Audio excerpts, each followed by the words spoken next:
بسم الله الرحمن الرحیم. زما ګرانو ملګرو، څنګه چې تاسو ته معلومه ده چې پخوا به ما تاسو سره د ویډیو په ذریعه باندې خپل فکر او خپل خیالات د وطن په حواله او د سوسایټۍ د نورو ستونزو په حواله باندې تاسو سره خپل مدګړ خیالات شیر کول، خو ډیر وخت وشولو چې هغه سلسله بند شوې ده او زه تاسو نه بالکل غیب شوی وم.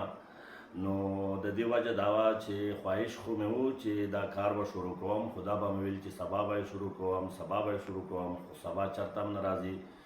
نو نن مې پېښه وکړه دا اوله ویډیو ده چې تاسو سره شیر کوم او په راتلونکي وخت کې به انشاءالله ښې ویډیوګانې تاسو سره شیر کوم. خپل خیالات د یو بل نه به زده کړې کوو او تاسو ته هم دا ایډوایس درکوم چې که چېرې تاسو یو کار شروع کول غواړئ او دا ذهن کې راځي چې سبا به یې شروع کوم نو سبا چېرته هم نه راځي. نو د نن نه کار پیل کوئ. ډېره مننه، خوشحاله اوسئ.